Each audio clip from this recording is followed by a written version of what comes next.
Hi guys, welcome back to my YouTube channel.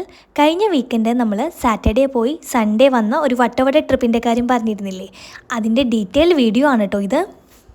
Ernakulam south നിന്നും നമ്മൾ മൂന്നാറിലോട്ടും തിരിച്ച് മൂന്നാർ ടു എറണാകുളത്തോട്ടും നമ്മൾ ടിക്കറ്റ് നേരത്തെ തന്നെ ബുക്ക് ചെയ്തിട്ടുണ്ടായിരുന്നേ. 5:15 കേട്ടോ നമ്മുടെ ബസ്സിൻ്റെ ടൈമിംഗ് വരുന്നത്.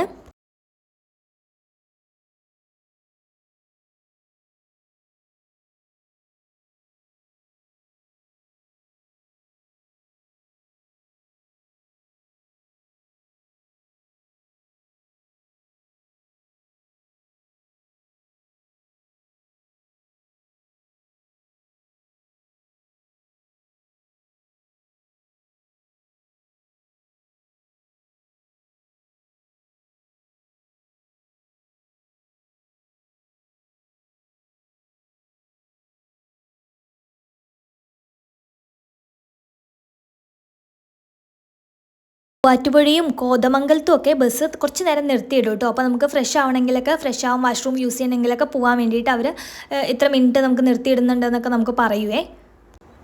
ബസ്സിലെ ഏറ്റവും ലാസ്റ്റ് സീറ്റാണ് കേട്ടോ ഞങ്ങൾക്ക് ബുക്ക് ചെയ്യുമ്പോൾ അതേ ഉണ്ടായിരുന്നുള്ളൂ. അങ്ങനെ അതായിരുന്നു കിട്ടിയിട്ടുണ്ടായിരുന്നത്. നല്ല ചാട്ടം ഉണ്ടായിരുന്നെങ്കിലും വ്യൂ ഒക്കെ നല്ലതായിരുന്നു. പക്ഷേ ക്യാമറയിൽ എടുക്കാൻ കുറച്ച് ബുദ്ധിമുട്ടുണ്ടായിരുന്നേ. ഞാൻ ബാക്കിലൂടെയൊക്കെയാണ് കേട്ടോ എടുത്തത്. സ്കൂളിൽ നിന്ന് ടൂറൊക്കെ നടക്കുന്നതുകൊണ്ട് തന്നെ വഴിയിൽ നല്ല ബ്ലോക്ക് ഉണ്ടായിരുന്നേ. സൗത്ത് ടു മൂന്നാർ വരെ നമുക്ക് 128 മറ്റോ ആയിരുന്നു കേട്ടോ ബസ്സിന് ടിക്കറ്റ് ചാർജ് ആയിട്ടുണ്ടായിരുന്നത്. ഒരു 10 മണിയൊക്കെ ആകുമ്പോഴേക്കും നമ്മൾ മൂന്നാർ സ്റ്റാൻഡിൽ എത്തിയിട്ടുണ്ടായിരുന്നു. നേരെ പോയിട്ട് മഹാറാണി എന്ന് പറഞ്ഞ ഹോട്ടലിൽ നിന്ന് നമ്മൾ ചായ കുടിച്ചിട്ടുണ്ടായിരുന്നേ. 11:15 വട്ടവടയിലോട്ടുള്ള പ്രൈവറ്റ് ബസ് ഉണ്ടായിരുന്നത്. അത് നമ്മളോട് ഹോസ്റ്റ് മുന്നേ പറഞ്ഞിട്ടുണ്ടായിരുന്നു കേട്ടോ. അപ്പോൾ നമ്മൾ ആ ബസ് വെയിറ്റ് ചെയ്യുമ്പോൾ കുറേ ജീപ്പുകാർ വന്നിട്ട് ബസ് ഇല്ല എന്നൊക്കെ പറയുമ്പോൾ നമ്മൾ വിശ്വസിച്ചിട്ടുണ്ടായിരുന്നില്ല. എന്നിട്ട് ലാസ്റ്റ് ഒരു 11:30 ആകുമ്പോൾ നമ്മൾ ജീപ്പിൽ തന്നെ കയറിയിട്ടുണ്ടായിരുന്നു. അവർ 150 ഒക്കെ പറഞ്ഞിട്ടുണ്ടായിരുന്നു. പക്ഷെ നമ്മുടെ ഹോസ്റ്റ് നമ്മുടെ അടുത്ത് പറഞ്ഞിട്ടുണ്ടായിരുന്നു 100 റുപ്പീസൊക്കെ ഉള്ളൂ എന്നുള്ളത്. പക്ഷെ നല്ല ദൂരമുണ്ട് കേട്ടോ. 100 റുപ്പീസിനൊക്കെ ഉള്ള ദൂരമല്ല ഉള്ളൂ, അത്യാവശ്യം നല്ല ദൂരമുണ്ടേ. ഈ മാട്ടുപ്പെട്ടി ഡാം ഏരിയയിലും ഒക്കെ നല്ല തിരക്കായിരുന്നു കേട്ടോ സ്കൂൾ പിള്ളേരുടെ. ഈ വെൽക്കം ടു വട്ടവട എന്നുള്ള ബോർഡൊക്കെ കാണുമ്പോൾ നമ്മൾ വിചാരിക്കും എത്താറായി എന്നുള്ളത്. എത്താറായിട്ടില്ല, ഒരുപാട് ദൂരം ഇനിയും പോകാനുണ്ട്. രണ്ട് വശത്തെയും കാഴ്ചകൾ നല്ല അടിപൊളിയായിരുന്നു. തണുപ്പ് ഏതാണ്ട് കുറവുള്ള പോലെയാട്ടോ തോന്നിയത് ഇവിടുന്ന് പോകുമ്പോൾ. നമ്മുടെ ജീപ്പ് ഡ്രൈവർ അടിപൊളി ഡ്രൈവറായിരുന്നു കേട്ടോ. നല്ല സ്പീഡും ഉണ്ടായിരുന്നു. അതുകൊണ്ട് തന്നെ ഒരു 2 മണിയൊക്കെ ആകുമ്പോഴേക്കും നമ്മൾ എത്തിയിട്ടുണ്ടായിരുന്നു. പിന്നെ വട്ടവടയുടെ എല്ലാ വീഡിയോസിലും കാണുന്ന പോലെ മ്യൂസിയം എന്ന് പറഞ്ഞൊരു റെസ്റ്റോറൻറ്റാണ് അവിടെ ഫേമസ് ആയിട്ടുള്ളത്. അവിടെ നമ്മൾ ബിരിയാണി കഴിച്ചിട്ടുണ്ടായിരുന്നു. സാധാ റേറ്റ് തന്നെയാണ്, 180 റുപ്പീസാണ് ആയിട്ടുണ്ടായിരുന്നത്. അപ്പോഴേക്കും നമ്മുടെ ഹോസ്റ്റ് വന്നിട്ടുണ്ടായിരുന്നേ. പിന്നെ പോകുന്ന വഴിയിലൊക്കെ റോഡ് പണിയൊക്കെ ആയിരുന്നു. നല്ല ഡ്രൈ ആയിരുന്നു കേട്ടോ എല്ലായിടവും. അപ്പോൾ അതുകൊണ്ട് തന്നെ പൊടിയൊക്കെ നല്ലപോലെ അടിക്കുന്നുണ്ടായിരുന്നു. ഇതാണ് നമ്മുടെ പ്രോപ്പർട്ടി. ലീഫി ലോഫ്റ്റ് എന്നുള്ള ഇതായിരുന്നു കേട്ടോ നമ്മുടെ പ്രോപ്പർട്ടി വരുന്നത്. ഇത് ഹോസ്റ്റ് ചെയ്യുന്നത് മനോജ് എന്ന് പറഞ്ഞൊരു പയ്യനാണേ. ഭയങ്കര അടിപൊളിയൊരു പയ്യനാണ് കേട്ടോ. ഭയങ്കര ഡ്രീംസും കാര്യങ്ങളൊക്കെ ഇവിടെ വന്ന് ഇങ്ങനെ ഒരു പ്രോപ്പർട്ടിയൊക്കെ സെറ്റ് ചെയ്ത് ഭയങ്കര രസമാണ് കഥയൊക്കെ കേൾക്കാൻ വേണ്ടിയിട്ട്. അതുപോലെ തന്നെ നല്ല കെയറിങ്ങും ആണ്. നമുക്ക് കാര്യങ്ങളൊക്കെ പറഞ്ഞു തരാനും നമ്മളെ ഹെൽപ്പ് ചെയ്യാനൊക്കെ ഭയങ്കര അടിപൊളിയായിരുന്നു കേട്ടോ. ഈ പ്രോപ്പർട്ടിയുടെ ഡീറ്റെയിൽസോ മനോജിൻ്റെ നമ്പറോ എന്തെങ്കിലും വേണമെന്നുണ്ടെങ്കിൽ നിങ്ങൾ കമൻറ്റ് ചെയ്താൽ മതി. ഇതാണ് കേട്ടോ നമ്മുടെ ഡൈനിങ് ഏരിയ. നമുക്ക് ഫ്രണ്ട്സോ ഫാമിലിയോ ആയിട്ടൊക്കെ വരാൻ പറ്റിയ നല്ലൊരു പ്രോപ്പർട്ടിയാണ് കേട്ടോ ഇത്. വ്യൂവും അടിപൊളിയാണ്, അതുപോലെ തന്നെ സ്റ്റേയും അടിപൊളിയാണ്.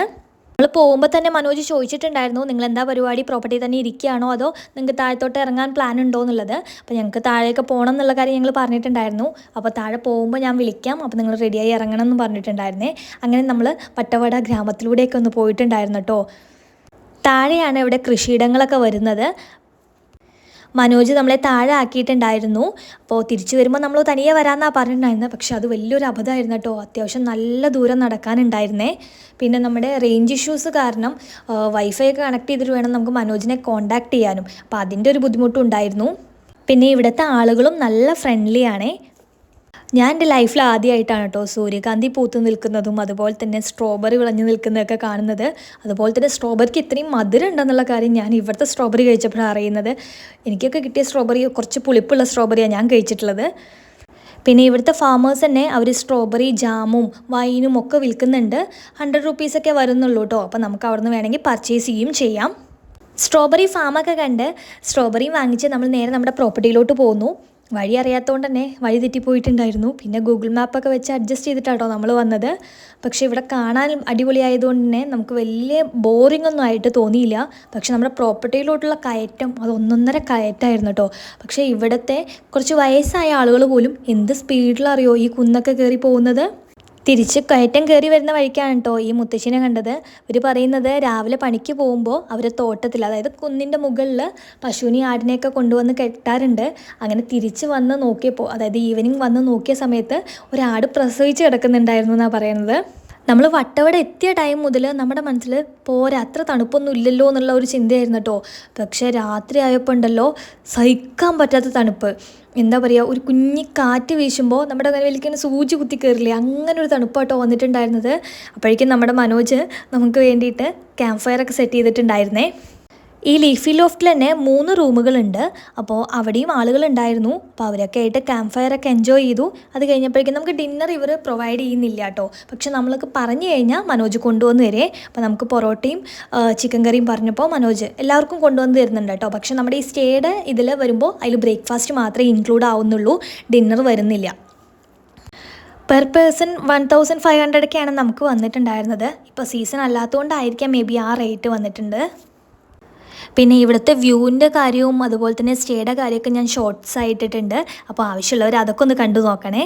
രാവിലെ എഴുന്നേറ്റ് നമുക്ക് 11 മണിക്ക് നമ്മൾ ടിക്കറ്റ് ബുക്ക് ചെയ്തിട്ടുണ്ടായിരുന്നു, മൂന്നാറിൽ നിന്നായിരുന്നു കേട്ടോ. പക്ഷേ സൺഡേ ആയതുകൊണ്ട് തന്നെ ബസ്സൊന്നും കിട്ടാൻ ചാൻസ് ഇല്ലാത്തതുകൊണ്ട് നമ്മളെ മനോജ് ഒരു 9:30 ആകുമ്പോൾ മൂന്നാർ ടൗണിൽ വിട്ട് വന്നിട്ടുണ്ടായിരുന്നു. അവിടെ നിന്ന് നമുക്ക് നേരിട്ട് എറണാകുളത്തേക്ക് ഒരു ബസ് കിട്ടിയിട്ടുണ്ടായിരുന്നേ. അത് പ്രൈവറ്റ് ബസ്സാണ് കേട്ടോ. അപ്പോൾ പിന്നെ നമ്മൾ മൂന്നാർ ഇറങ്ങി മറ്റേ ഓൾറെഡി ബുക്ക് ചെയ്ത ബസ്സിൽ കയറാനുള്ള മൈൻഡൊക്കെ ഒന്ന് മാറ്റി ഇതിൽ തന്നെ പോകാമെന്ന് വിചാരിച്ചു. സൺഡേ ആയതുകൊണ്ട് തന്നെ ജീപ്പ് സർവീസുകൾ ഭയങ്കര കുറവായിരിക്കും. കാരണം സൺഡേ അങ്ങോട്ട് പോകുന്നവരുടെ എണ്ണം വളരെ കുറവായിരിക്കുമല്ലോ. അപ്പോൾ അതുകൊണ്ട് ട്രക്കിങ്ങും കാര്യങ്ങളൊക്കെ ആയിരിക്കും കേട്ടോ ജീപ്പുകാർ സൺഡേ ചെയ്യുന്നുണ്ടാവാം. ഇനി നിങ്ങൾക്ക് വട്ടവടയിൽ പോകാൻ KSRTCയിലൊക്കെ പോകാൻ പ്ലാൻ ഉണ്ടെങ്കിൽ, നിങ്ങൾ ഓൾറെഡി ടിക്കറ്റ് ബുക്ക് ചെയ്തിട്ടാണ് പോകുന്നതെങ്കിൽ വലത് സൈഡ്, അങ്ങോട്ട് പോകുന്ന ടൈമിൽ വലത് സൈഡിലും ഇങ്ങോട്ട് വരുന്ന സമയത്ത് ഇടത് സൈഡും ടിക്കറ്റ് ബുക്ക് ചെയ്യാതിരിക്കുക. അവിടെ ആയിരിക്കും കേട്ടോ നല്ല മാതിരി വെയിലുണ്ടാവുക. പിന്നെ ഇങ്ങോട്ട് വരുമ്പോഴേക്കും നമ്മൾ നല്ല ടയേർഡായിട്ടുണ്ടാവും. അപ്പോൾ അതുകൊണ്ട് തന്നെ ഈ ബസ്സിലാണ് വരുന്നതെങ്കിൽ NMS എന്നോ അങ്ങനെ എന്തോ ആണ് ഈ ബസ്സിൻ്റെ പേര്. ഇതിൻ്റെ ഈ ഫ്രണ്ട് സീറ്റിൽ തന്നെ ഇരിക്കാൻ നോക്കുകയാണെങ്കിൽ നമുക്കിങ്ങനെ കാലൊക്കെ നീട്ടി വെച്ച് കിടന്ന് വരാം. ഇവിടുന്ന് കയറി കുറച്ച് കാഴ്ചകളൊക്കെ കണ്ടതേ ഓർമ്മയുള്ളൂ. പിന്നെ നമ്മൾ സൈഡായിട്ടുണ്ടായിരുന്നു കേട്ടോ. ആലുവ ഭാഗത്തൊക്കെ എത്തുമ്പോഴാണ് പിന്നെ ഞാൻ ഉണർന്നത്. ഒരു 4 മണിയൊക്കെ ആകുമ്പോഴേക്കും എടപ്പള്ളി ടോളിൽ നമ്മൾ എത്തിയിട്ടുണ്ടായിരുന്നു. അപ്പോൾ വീഡിയോ ഇഷ്ടപ്പെട്ട് കഴിഞ്ഞാൽ ലൈക്ക് ചെയ്യൂ, ഷെയർ ചെയ്യൂ, കമൻറ്റ് ചെയ്യൂ. അപ്പോൾ ഓക്കെ, ബൈ.